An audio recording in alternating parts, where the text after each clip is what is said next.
That's how I knew. Like, okay, cool. It's different. I like that. I like Yes. going into a relationship so that they. I love it. That's nice. That's great. Angelica, we know that and with being in relationships and take on a ton as well. You want and so, for example, if you have one Preach. partner, tight knit family, and the other may be struggling in a relationship with their family, and those two meet each other, how do you go about that? Ooh, okay. So I know the holiday season is coming up, right? So we're going to be doing a lot of interaction with family dynamics, right? And our families, even though we love them, they can trigger us, right? Mm-hmm. So I think this is why, kind of going back to the original question of what are you doing while you're waiting, is having these tough conversations with yourself as well as your spouse or your soon-to-be spouse or just your boyfriend, your girlfriend. So family dynamics can be very tricky oftentimes because when it comes to family, oftentimes that shapes our reality, that shapes our perspective, that shapes how we do life. And so if you grew up in a family where maybe healthy love, healthy physical touch, healthy positive affirmation was not a thing, coming into an already existing family dynamics can be absolutely triggersome for you. It's not what you've been used to. It's not been your exposure. It's not been your reality. So I would definitely encourage the person who is engaging in a healthy, maybe more healthy, positive love family. I would say maybe the other person being very compassionate with that person, identify what their triggers are, comprehend what's that like. I think definitely creating some type of safety component. So figuring out like what is that person's limitations, what is it that they're needing, just so they feel safe in a family that they have not really ever experienced. So I think it's a constant amount of things that you need to have. It's just conversations and patience and approaching it with love and consideration of the other person. I think that is absolutely spot on. And so, one thing I would like to take a moment to do is many of us up here are in relationships and have relationships that we're having to constantly pour into family and romantic ones as well. So, rapid fire, we'll start with Daria. What are some practices that you and your husband use to say, like, this is how we're going to set boundaries with our families? Especially now we're going into holidays, maybe get some tips to everybody to be like, here's some things that we do, but everybody's different. So I like to hear from everybody, like, how do you set boundaries? Of course. So I'm a tread lightly because my dad and my cousin Just are right in there. Right there. they are in the audience. But I think when we're setting boundaries, it's important, and I talk with my clients about this all the time, not to just set them, but to maintain them, because we can identify what our boundaries are, but when people cross over those boundaries, sometimes we miss that maintaining piece. And so we want to make sure we're communicating those boundaries to our families, especially holiday season, right? Like Angelica said, it's coming, it's rapidly approaching. Make sure we're communicating with our families, like, look, this is my boundary. When they cross over it, let them know. And, you know, maybe you need to take a moment, collect yourself so that you can communicate respectfully, right, with your family, because we're not trying to create any rifts in the family. So I think that's important. And then also making sure that you and your spouse or your boyfriend, girlfriend are on the same page when you're setting these boundaries. Because if it's your in-laws, you want them to have your back when you're setting those boundaries. Because sometimes there's that tension, right, that you don't want to upset the in-laws. So having your spouse have your back or having your significant other have your back when you're setting those boundaries is important. So piggyback, when you're setting those boundaries with your family, do you let your husband handle his family when setting those boundaries, and then he lets you take the lead with your family? That's typically how we handle it. If we're in the moment, though, and he's not around, or I'm not around, then of course I have to set the boundary. Or like if that boundary hasn't been maintained, maybe it's not in the moment that I'll communicate with that family member, but later on the side, it's like, look, this. Yeah, Kira and I are working on that because I think we're still in like our crash out phase of like we just still like we're happy to ruffle feathers, so we're working on it. What you say? Kim doesn't try to hold back anything. First of all, I hear it all. But I think what Darius said is so important, and then I think we got audience participation.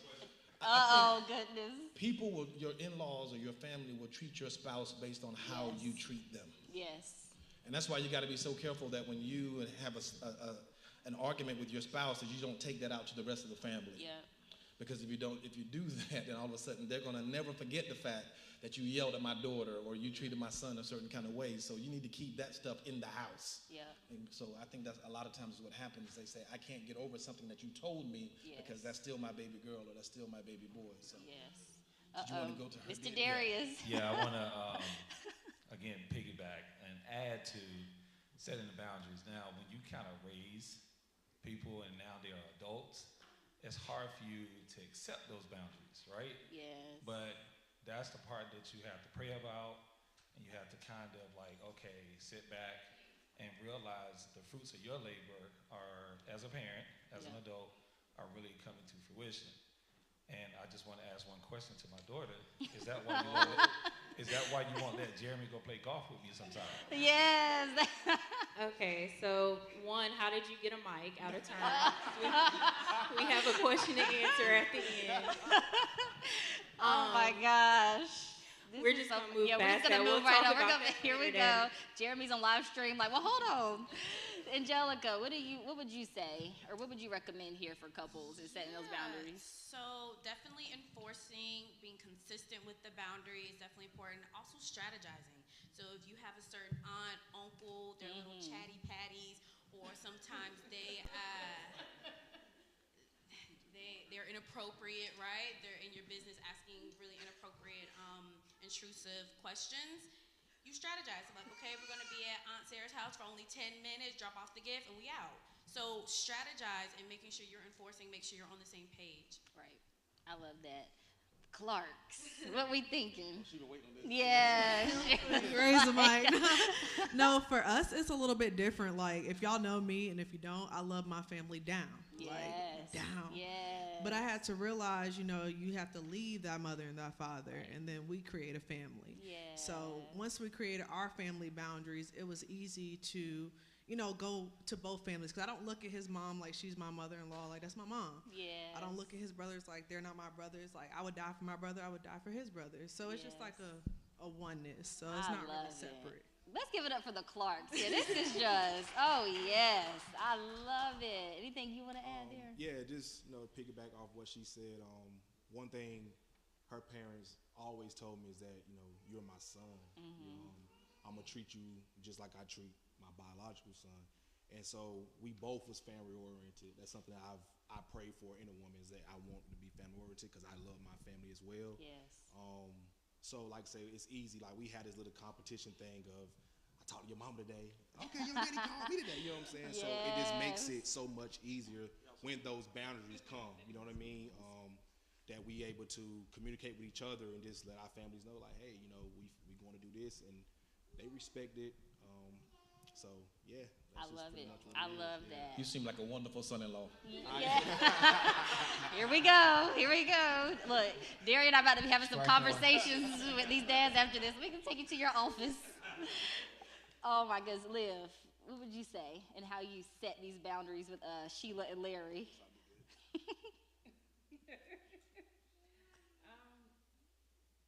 I agree with what everybody else has been saying, but every family is different. Yeah. Just basically telling your partner what to expect from your family and who is in your family. And just giving them not just necessarily like, oh, this person is like this, but embracing them and telling them how to address certain things with that person, because everybody is dealing with different stuff in their lives, and sometimes they take things out on other people, or they might not be necessarily happy for you because you have found your partner, maybe because they haven't found their partner. But just understanding that every family is different, and just to embrace it, take a deep breath, and just to learn the family. Yes. Well, we're going to actually transition this a little bit. We had quite a few questions about, we've been in this relationship for a while. This is nice. but we're getting a little bored. What do you do? How do you combat that?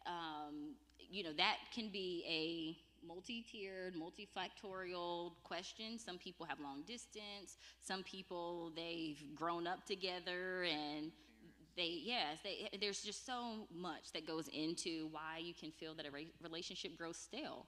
But, when you're married, you look at each other, you're like, hey, divorce isn't an option. So you have to continue to keep things alive. So we can start with us. Like, what are some ways that you would say we keep things going? Yeah, so for us, both of us have pretty demanding jobs, but we carve out a single day each week, which is typically Wednesdays, where that's Mari and Kira's self-care day. So we have pretty traditional things that we do on a day. Go to a local coffee shop, try to just be very intentional when we do have those moments with each other. And I think for us, really still kind of also making sure we keep the romantic spark alive. So, trying that new restaurant, dropping her off with the grandparents, like, see ya, we got some stuff we need to do. And just really taking our time and putting back into ourselves, because we can't be good parents if, we haven't been good to ourselves. Absolutely. Yep. That's us. And one thing that we recently did, we could share this. We actually recently signed up for couples therapy. Session so this week. We're so excited about that, and we're celebrating our 3rd year of marriage. And I would also like to lead with, it's not that things are bad or that something's wrong for why you need to sign up for therapy. Addressing things is family. I grew up in the church. Kier didn't necessarily grow up as a PK. I went to church. He went to church on like every other Sunday. Every other Sunday. As Christmas. Christmas and Easter. Christmas and Easter. So just different dynamics. And so as you continue to learn a person, that is a great tool to also leverage within your marriage, to have you discuss and speak through things that you didn't even know were on the table until the other articulates it in that setting. And so I'm really proud of us for doing that. That's a part of our self-care and continuing to keep things alive within our marriage as well. And I saw a quote that somebody said on social media about why they wanted to go to couples therapy, and they said that, and I think we can resonate with this, they said our relationship is good, we don't have any major issues, but we want to be great at our relationship. Yes. And that was kind of that next step to really get there. Yep. Wisdom. Dad thinks that you can't give couples advice unless you've been married for like 25 years. So what do you have to say? What's your take on that? See, here we go.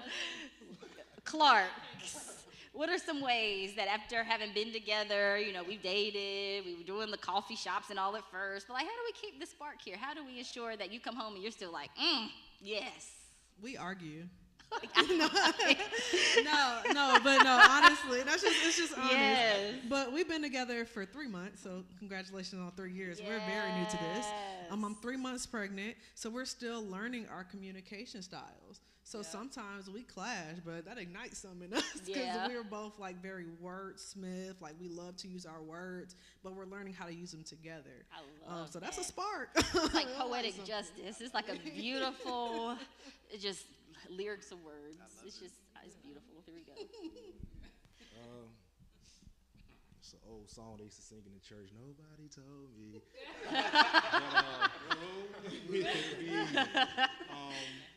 So yes, like she said, we both are wordy people. But another thing that we also do, I like to do this thing. I ask